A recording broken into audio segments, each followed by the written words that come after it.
Olá, tudo bem? Estamos de volta com o programa Expressão Universitária da URI Erechim. E o programa de hoje volta a falar sobre a reforma da Previdência. Durante a semana tivemos muitas pessoas nos ligando pedindo para que continuássemos abordando esse tema devido ao interesse coletivo. E mais uma vez nós contamos com a presença do professor Luciano Alves dos Santos, que atua nos cursos de Administração, Direito e Ciências Contábeis da nossa universidade. Bem-vindo mais uma vez, professor.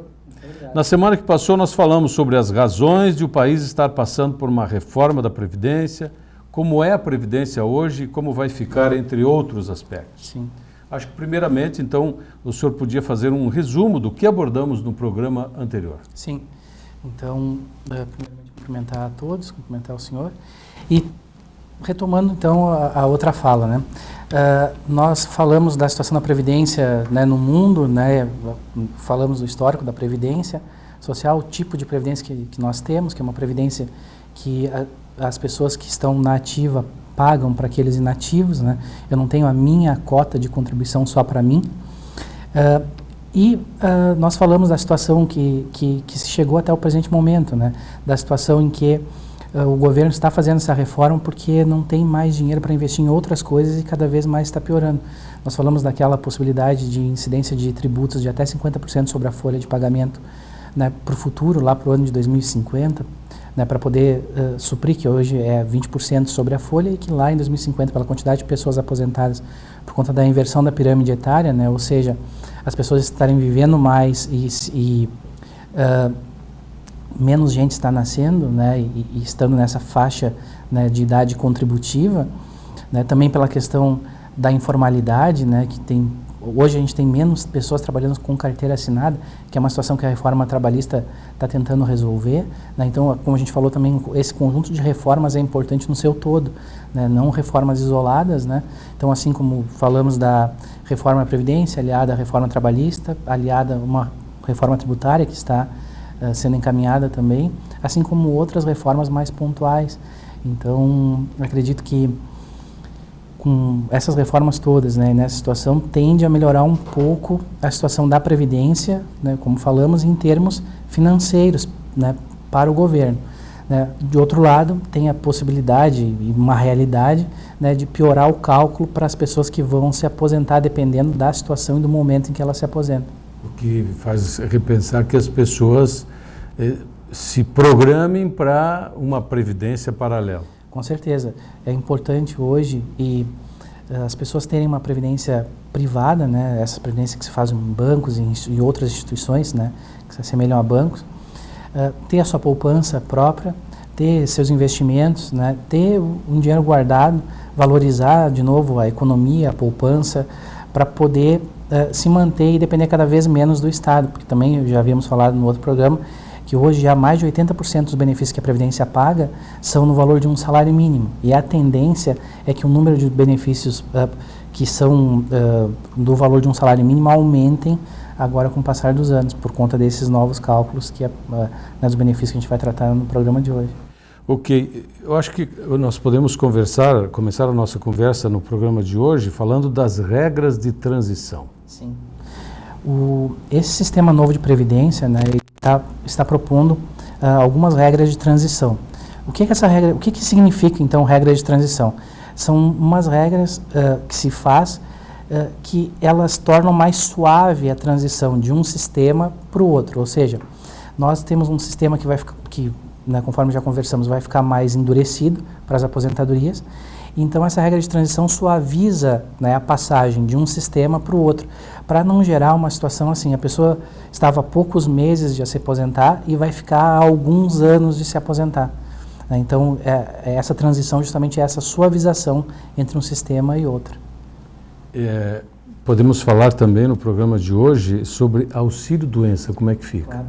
Claro. O auxílio-doença, ele vai ficar um pouco diferente.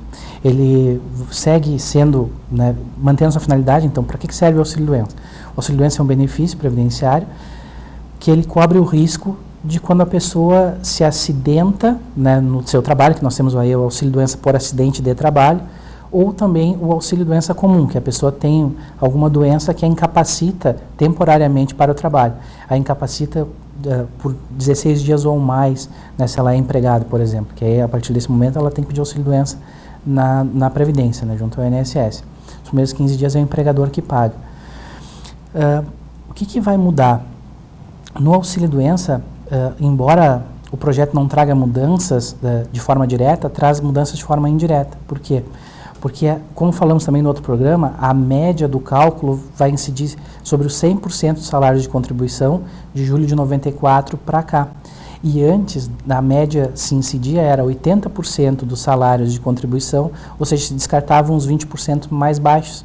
Então, a pessoa que vinha contribuindo com um salário mínimo e depois tinha um salário mais alto, esses salários mínimos, dependendo da quantidade de contribuições que ela tinha, eles saíam do cálculo, então melhorava o valor da média. E agora não, agora todos os salários de contribuição, né, entram na média, então só por isso já baixa a média. E ainda nisso há um redutor de 91%, ou seja, se pega esse valor e multiplica por 91% para chegar ao valor do benefício. Então vai haver uma diminuição no valor do benefício de auxílio-doença. Quando se fala em auxílio-doença, é sobre qualquer tipo de doença e durante que período? Até a pessoa receber alta do INSS? Tem algumas situações diferentes. A pessoa, na verdade, é um benefício que tem um nome um pouco equivocado, porque ele não é um benefício para cobrir doença, efetivamente, ele é para cobrir incapacidade laboral. Então, a pessoa não consegue ir trabalhar. Diferente de invalidez. Diferente da invalidez, que é a incapacidade permanente. É a aposentadoria mesmo. Aí a aposentadoria, mas a aposentadoria por invalidez também, diferente das aposentadorias, por exemplo, por idade, tempo de contribuição, que as pessoas estão acostumadas, ela é uma aposentadoria que ela pode ser cortada. Porque, por exemplo, se a pessoa ela se aposentou por invalidez, e agora a gente viu isso muito, uns meses atrás, o INSS fazendo um pente fino nas aposentadorias por invalidez e auxílio-doença. Por quê? Porque a pessoa se aposentava por invalidez, mas depois se curava daquela doença. Às vezes até por conta da tecnologia médica que foi evoluindo, que não tinha cura para determinadas doenças e até tratamento para determinadas doenças antes, mas que agora, tipo 10, 20 anos atrás, e agora tem. Então, nessa situação, a pessoa se curou, ela deve voltar ao mercado de trabalho. E aí é uma discussão que se tem. Mas se a pessoa vai voltar assim do nada ao mercado de trabalho, né, se ela passou tanto tempo afastada, e aí se entende que não, que ela vai voltar gradualmente, ela pode ser readaptada para uma outra função, se ela não consegue mais fazer aquela função que ela fazia, ela pode ser readaptada para outra, né, e também ela não perde o benefício de uma hora para outra, né. Existe uma chamada mensalidade de recuperação, em que o benefício vai diminuindo aos poucos, enquanto a pessoa vai retomando a condição laboral. Nós temos mais duas situações, que é uma só, na verdade, é a aposentadoria por tempo de contribuição e a aposentadoria por idade. As coisas se misturam aí. Sim, se misturam. Por quê? Porque hoje nós temos uma aposentadoria por idade e uma aposentadoria por tempo de contribuição. A aposentadoria por idade, então, nós temos urbana e rural. Né? A aposentadoria por idade urbana, né, os homens, então, com 60 anos e as mulheres, as mulheres com 60 anos e os homens com 65, né, podem se aposentar, tendo 15 anos de contribuição mínimo, que é aquele conceito que nós falamos também no outro programa de carência, né, tempo mínimo de contribuição para ter acesso ao benefício. Então, a pessoa com 15 anos de contribuição mínimo, né, e chegando na idade, então, mulheres urbanas 60 anos e homens 65, poderia pedir aposentadoria por idade. Rural, menos 5 anos, então mulher 55 e homem 60 anos. Os rurais foram retirados da reforma. A intenção era igualar o sistema para todo mundo. Para todo mundo. Mas eles, por uma questão de lobby, de força política, né, da bancada ruralista, eles foram retirados dessa reforma. Né? Aí o que acontece? Nós temos também lá a aposentadoria por tempo de contribuição. A aposentadoria por tempo de contribuição, então, o homem, quando chega a 35 anos de contribuição e a mulher 30 anos de contribuição, pode pedir aposentadoria, independentemente da idade, não havia idade mínima.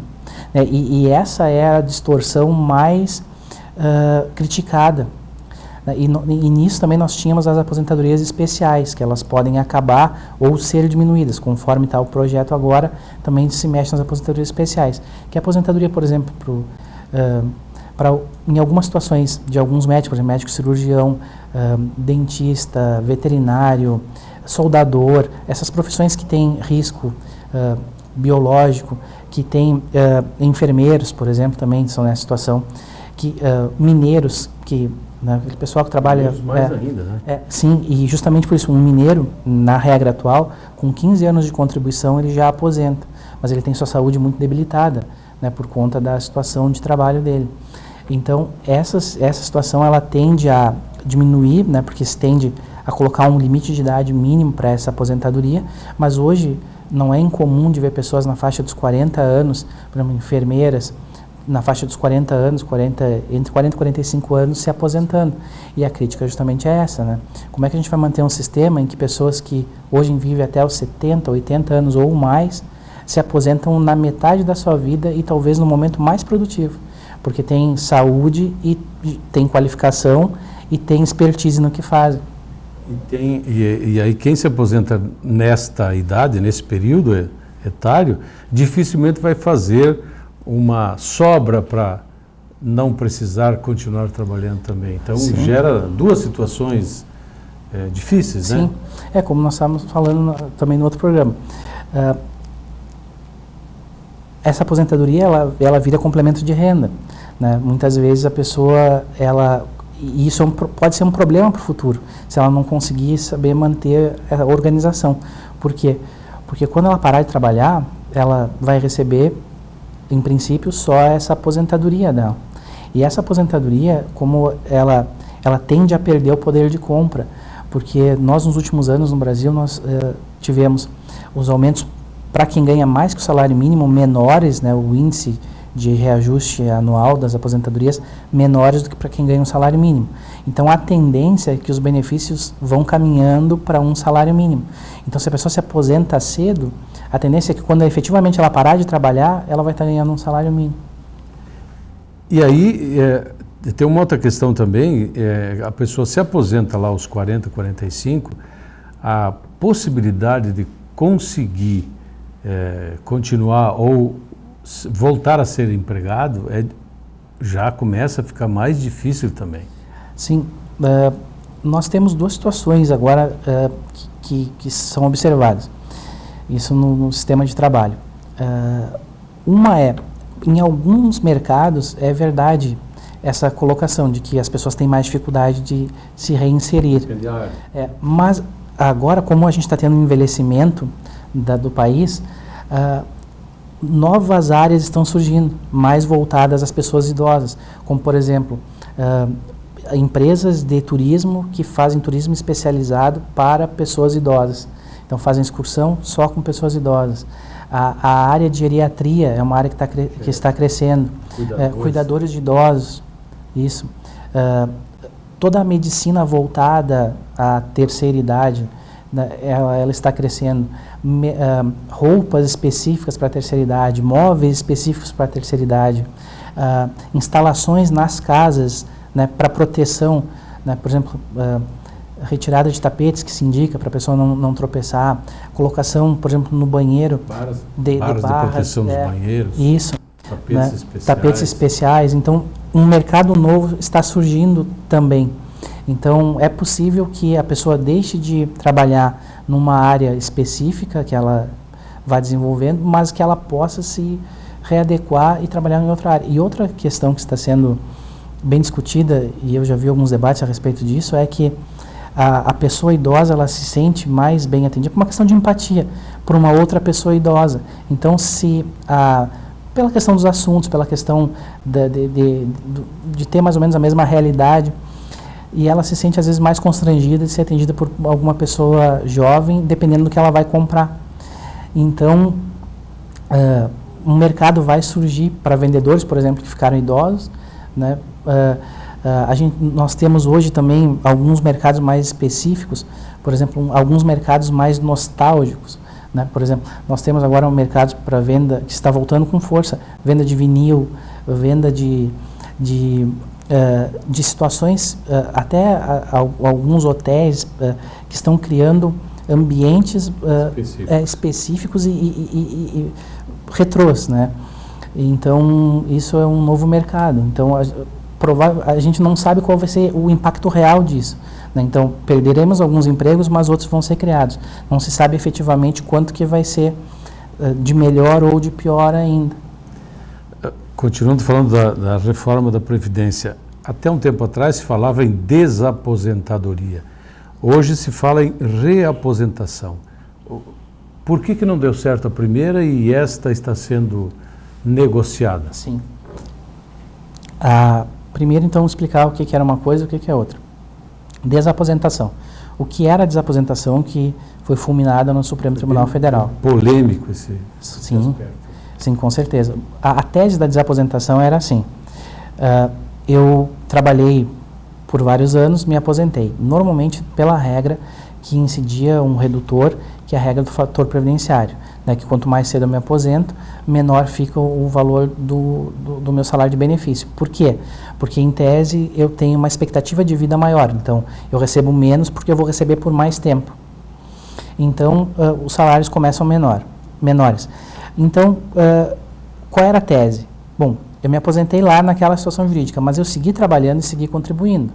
Então, eu tenho o direito de agora, nesse momento, né, hoje, né, passado, sei lá, 2, 3, 4, 5 anos, em que a minha idade aumentou, né, então estou com uma expectativa de vida menor em relação à tábua de idade do IBGE.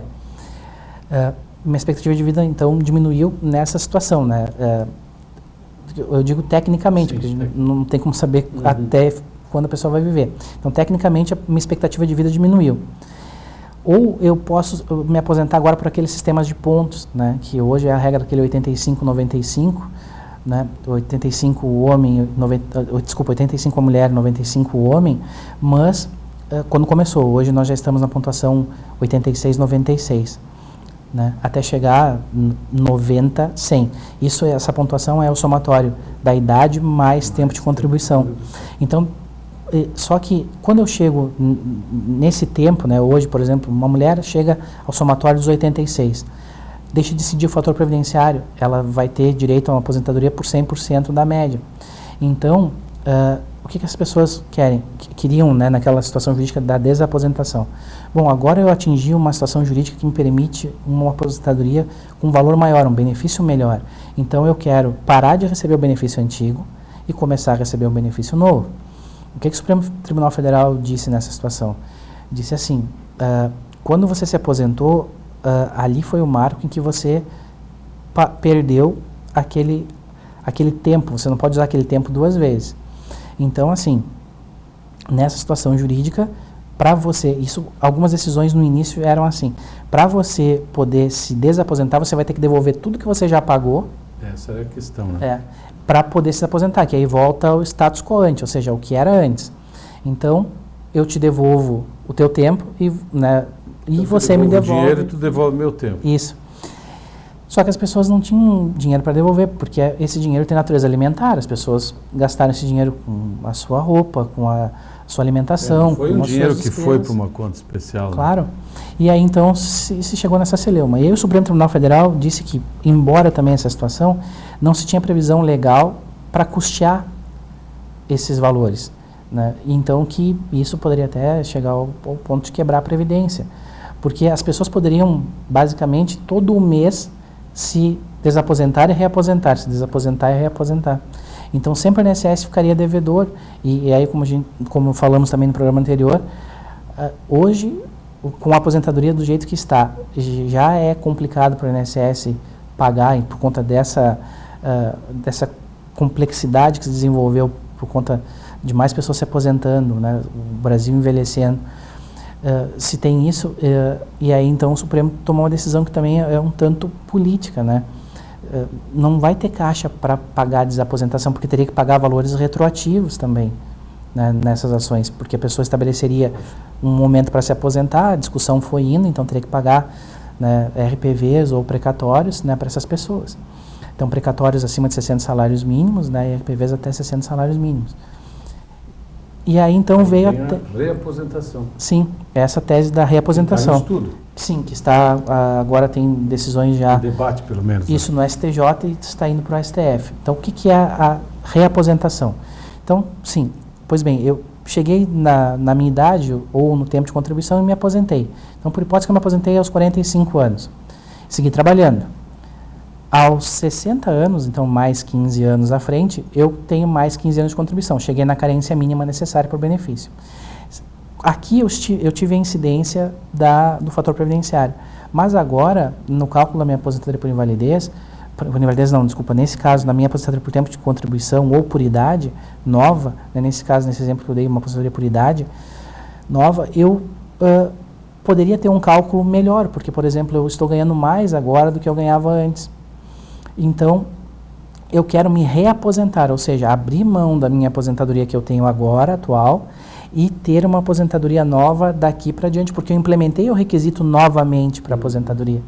Então, aí, né, a tese é que o governo não teria, não haveria o que se falar em relação a não a Caixa, porque eu implementei o requisito novamente. Né, então, eu contribuí novamente para ter aquela situação jurídica. E eu não estou pedindo... Eu fiquei 15 anos contribuindo, mas não tive benefício nenhum, é isso? Isso, essa é a tese. Mas aí ela esbarra, né, num problema que também falamos no programa anterior, no princípio da solidariedade. Que eu não contribuo para mim, eu contribuo para o sistema. Então, essa é a contratese, né? Então, ou seja, né, ou antítese.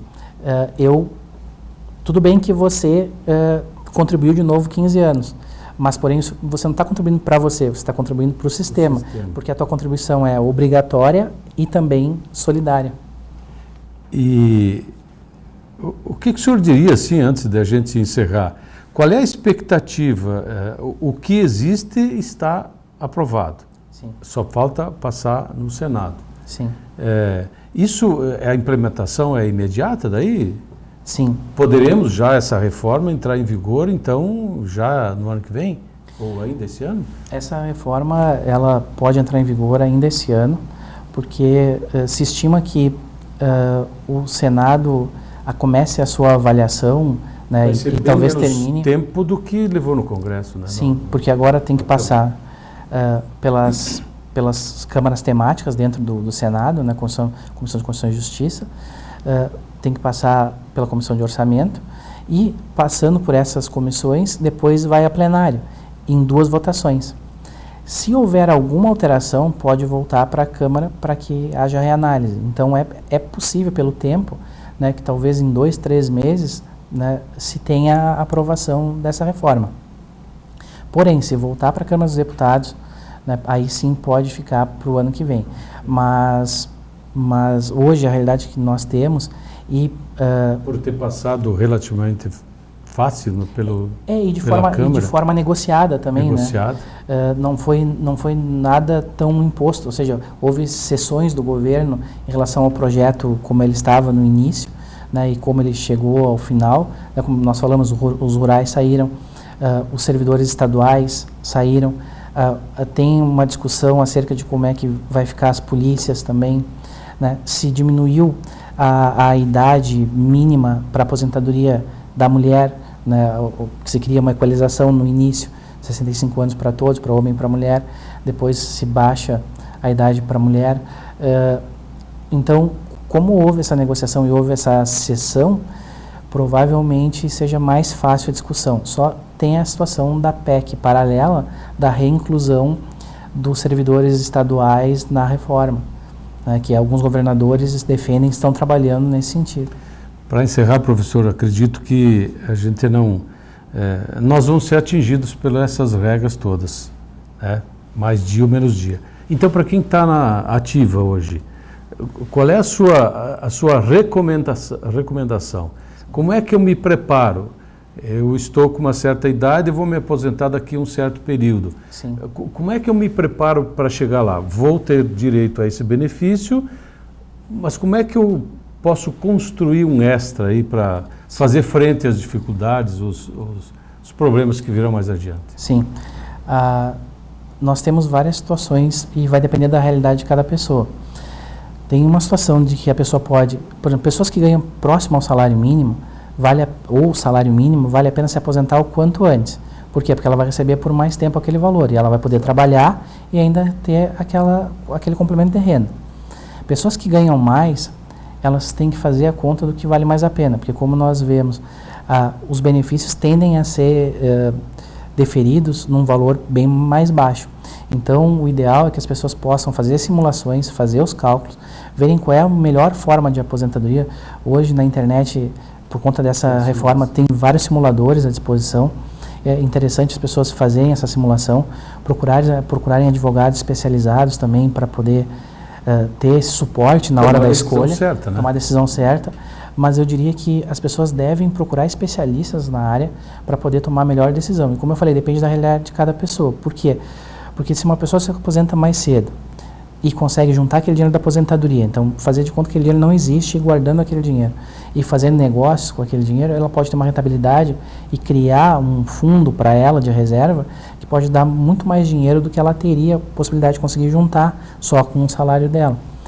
Mas se a pessoa é mais descontrolada, não tem condição e ela soma aquela renda e começa a viver nesse patamar maior, aí pode correr aquele risco que nós comentamos, de que quando ela efetivamente parar de trabalhar, ela vai estar ganhando um salário mínimo muito próximo disso.